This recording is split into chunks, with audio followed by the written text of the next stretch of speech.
Honorable Francisco Isko Moreno Moroso, Honorable Justice Amy C. Lazaro Aguilera, Vice Mayor Angela Ray Chi Atienza, the members of our Board of Regents, administrators, members of the faculty, honored guests, proud parents, relatives who are with us this morning, and of course, graduates of class 2026. Isang magandang umaga po.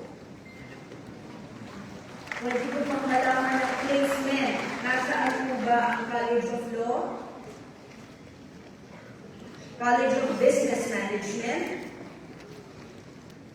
College of Arts and Sciences? At College of Public Policy and Governance? So all in all, 1,065 graduates this morning. As we start today's celebration, I want to take a moment to frame the story behind UDM's achievements.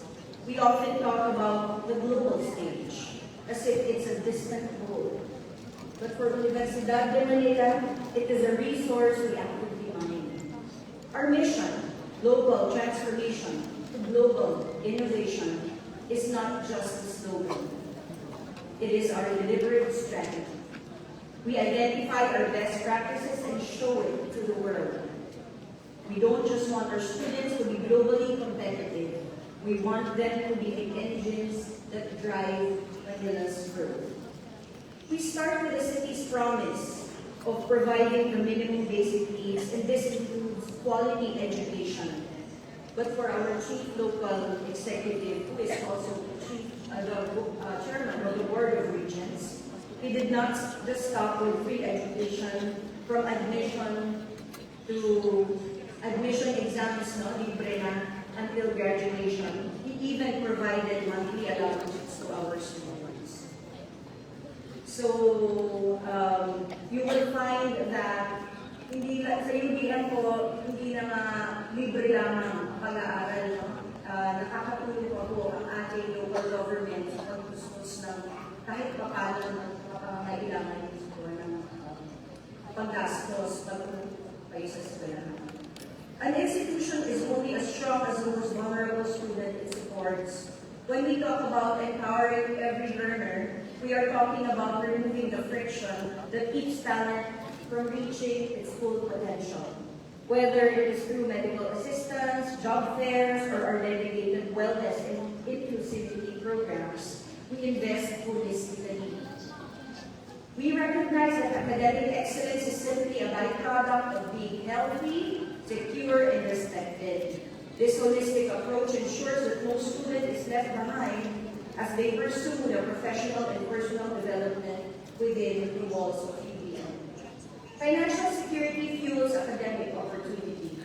We understand that students' ability to learn is deeply connected to their economic security, and we refuse to let financial hardship be a barrier to their education.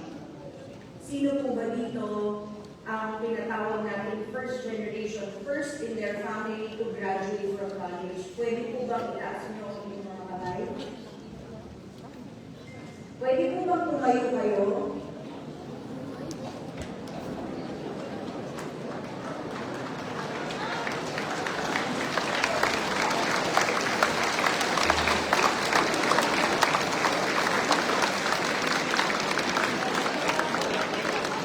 Maraming salamat at kapagtagumpayan nyo lahat ng paghihirap para makarating kayo dito. Congratulations. Double congratulations.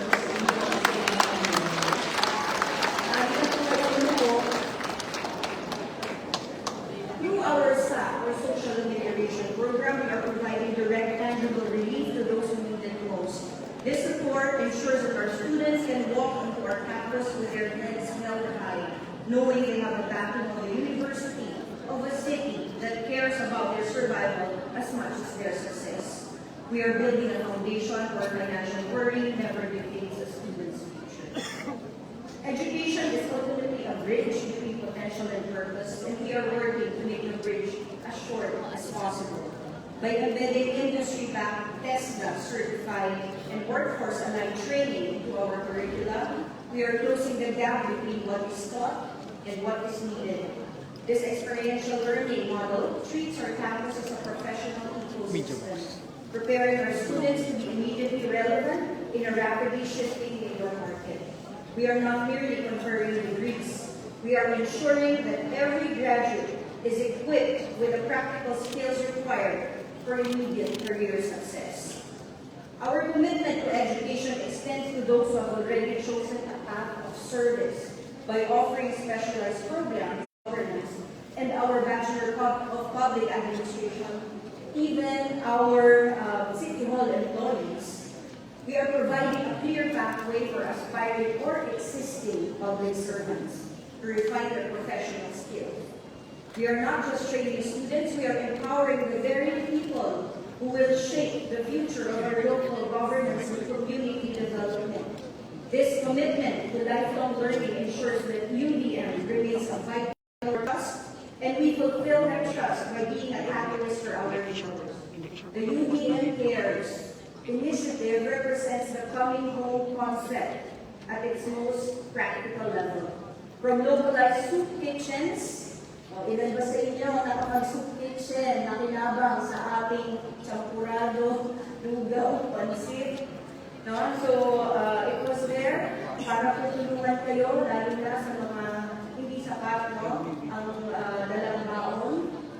Ang baon na dala nila ay para lang sa pagkasahin, no? So, nakakatulong po ang ating soup kitchens, no? And it has become a systematic social support network. We have grown to touch more than 10,000 lives in the school year 2025-2026. This initiative proves that a university can be both a center of intellect and a center of service, ensuring our institutional success is fundamentally tied to the progress and health of our city. We continue to scale these efforts to provide essential relief to our own UDM community. But we must first learn to see what is possible outside our own walls. Being inspired by the world is about intellectual humility and strategic agility. By actively placing ourselves in the room with global thought leaders, whether through the United Nations Aligned Research, dialogues on artificial intelligence, or sustainability summits, we are stress testing our academic models. These global rankings and partnerships are the essential barometers we use to ensure our standards are prepared for the world of tomorrow.